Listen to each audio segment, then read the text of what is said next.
မိခလေးတွေကောလီနဲ့ထိလို့ရှိတယ်တအားဆွဲစေတယ်ဆွဲပြီးတော့လေအကောက်တော့သူမိလို့မရအောင်မမနဲ့တပွဲလောက်တီးချင်တယ်မမလာစိတ်ခေါ်နေတာလားမောင်လေးမမလေးတကယ်ပြောတာမမအဲ့လိုမျိုးစိတ်ခေါ်တယ်ယောက်ျားလေးတယောက်မှမရှိဘူးဘဝမှာပထမအမောမောင်လေးပဲရှိတယ်မောင်လေးလာကိုကြီးလာတော့မသိနာမည်ကတော့အစမ်းကြီးလော်မာကောလီနဲ့ကိုကြီးတဲ့ပနာမည်ကမိုက်ပဲ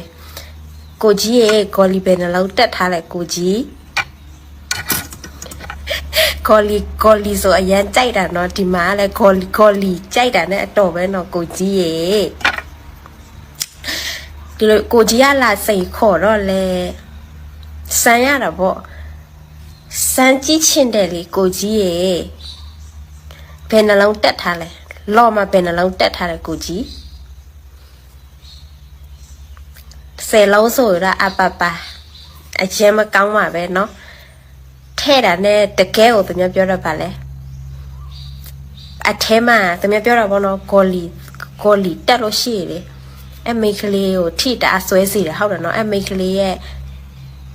ထဲကြည့်ပေါ့ကွာထဲတယ်ပြောပါကလဲတယ်လို့ပဲလဲနေတယ်လို့ပဲသူလဲတာပေါ့ဟုတ်လားမသိကိုလဲတခါမကြုံဘူးတငယ်ချင်းမတော့ပြောဘူးလေသူယောက်ျားကြီးပေါ့နော်သူယောက်ျားမကောလီပါတယ်ကောလီခုနှလုံးလားမသိဘူးပါတယ်ပေါ့နော်သူယောက်ျားထဲတာပေါ့နော်သူပြောတာရမကောင်းတယ်တကယ်ကိုထဲတာနဲ့လေတကယ်ကိုဟိုဥစားပါလဲအဝေးနဲ့ပါကလဲနေတယ်လို့ပဲပေါ့အမလည်းပြောပြလိုက်တယ်ပေါ့နော်အမလည်းပြောပြလိုက်လဲမှာပေါ့တလောက်တော့သူများလော်ထိတ်ကောလီပက်ချလဲအောင်တက်တော့နေလဲပါကအနည်းထဲလဲရောက်ပါကလဲတယ်လို့လဲဖြစ်မှာပေါ့အခုခေတ်ရတော့ကျမလည်းပြောပါတယ်အခုခေတ်ရတော့ကောလီလေးတယောက်နဲ့စမ်းချင်းတယ်အဲ့ဒါကြောင့်မို့နော်ခုခေတ်ကများကောလီလေးပြေးတက်မှတက်ပဲကောလီတက်မှာပေါ့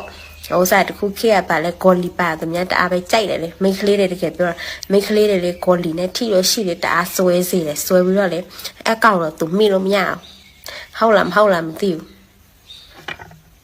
ဒါပေမဲ့သူများပြောတာတော့ကြားတယ်ကောလီပါမိခလေးတွေတအားဆွဲစေတယ်ကိုလည်းတခါမထိဘူးထိချင်တယ်ကောလီတရားနဲ့ထိလို့ရှိတော့နော်အဲကောလီလေးကိုလည်းမိမနိုင်တော့ကြည်ရတဲ့ပုံတော့ပေါ့နော်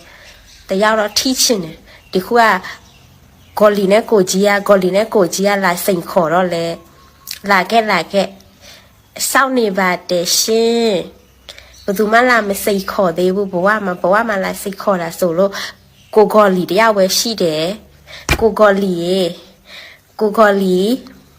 ကြီးကောလီမြန်လာနော်ကိုကြီးကောလီခုပဲရွာလဲညီမတော့အခုထိုင်းမှာရှင်ကိုကြီးကောလီဖုန်းနံပါတ်နဲ့လဲချပေးအောင်ကိုကြီးကောလီမကောလီနဲ့လဲထိချင်တယ်အမောက်လဲခံချင်တယ်အတူတုံလို့ဝပါပြီအတူကထိတ်မှာကောလီမရှိဘူးအရှိကကောလီရှိတယ်ကောလီနဲ့တပွဲလောက်စမ်းချင်တယ်သူများပြောတာကောင်းတယ်အထဲဝေလို့ရှိပါကလဲတယ်လို့ပဲလဲတယ်ဆိုတော့စမ်းကြည့်ချင်တယ်ကိုကတကယ်ပြောတာနော်မကေမတကယ်ပဲပြောတယ်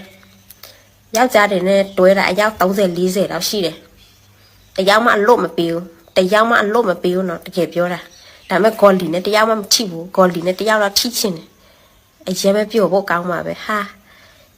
တကယ်ကိုမျက်လုံးလေးကတော့မျက်စံပြူးမှာပဲနော်စမ်းကြည့်ချင်လာခဲ့ကိုကောလီရဲ့လာခဲ့ဖုန်းနံပါတ်ချထားပေးနော်ဘိုင်